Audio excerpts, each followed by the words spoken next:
This hotel, to me, is ideal because it sits on the threshold of public and private. They're like a sanctuary within the hustle and bustle of the city.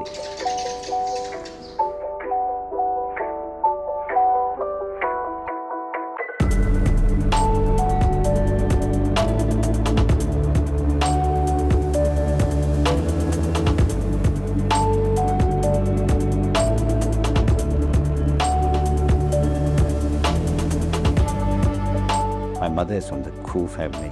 I was born in the Khoo Kongsi compound. I lived here for 3 years. That's why designing this hotel is a real homecoming to me.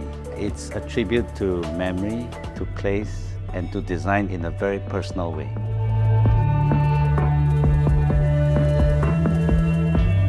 When I started designing this hotel, it was already divided as a hotel with rooms. So one of my first inspiration was to try and do a hotel that best allowed the guests to experience the essence of what shophouse living can be in a modern, luxurious way. So I turned like 40 over rooms into 15 suites.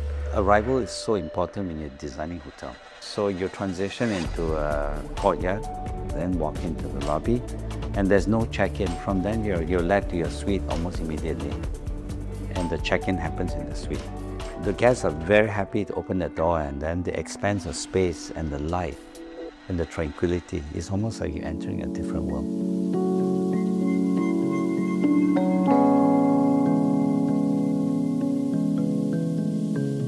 So this shophouse space is not static. It's still connected to the exterior. So for example, for the common area, living in a shophouse is quite public, so most of the time the door is closed and it's a dark space. And because it's dark, you have very dramatic light from the airwell. So the modulation of darkness and light. Also, connection to the exterior is important to me.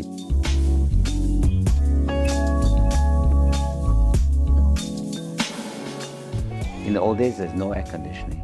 We have all these vents, and when it rains, the airwell would fill up with water momentarily. So I remember us playing in it. Then as it dries up, there's a particular scent and smell of rain, fresh rain. The sensorial connection is important to me. And then within the reflective pool, we have an outsized rice grinder. So these are things I remember. I've used the iconography to become objects found within the space.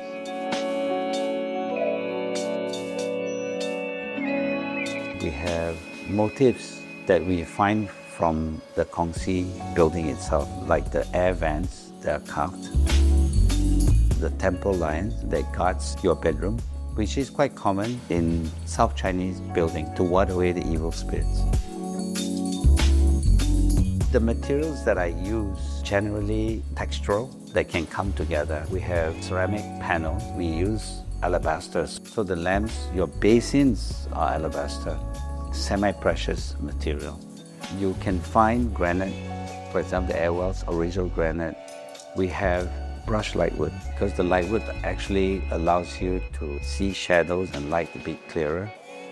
On the one hand, I wanted the light, shadow, and the spatial quality to come through, but as a long space, you need to segment them up. So I've used screens to create that transition, and they help you to layer the space sequentially. As you walk through, the minute you're under the airwell, by virtue of the double height, you're transitioning to the next space. That will be the spatial expression of the suite.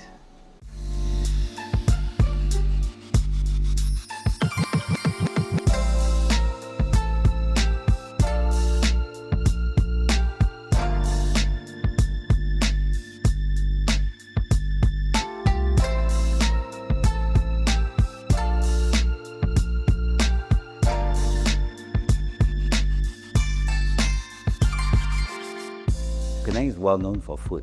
We have a restaurant that serves local fare, curated from what I deem to be the best places to eat. Some of the places my parents would take me, right? So that is to bring some of the external food culture into the hotel.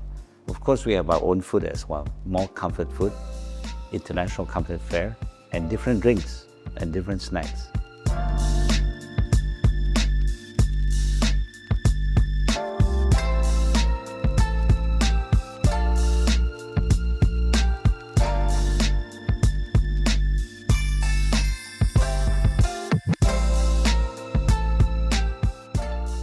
hotel to me is ideal because it sits on the threshold of public and private. The first half of the day, the temple is open to the public. It's one of the UNESCO buildings. But after 5, the gates are locked and you are alone here in isolation with the beauty of the courtyard.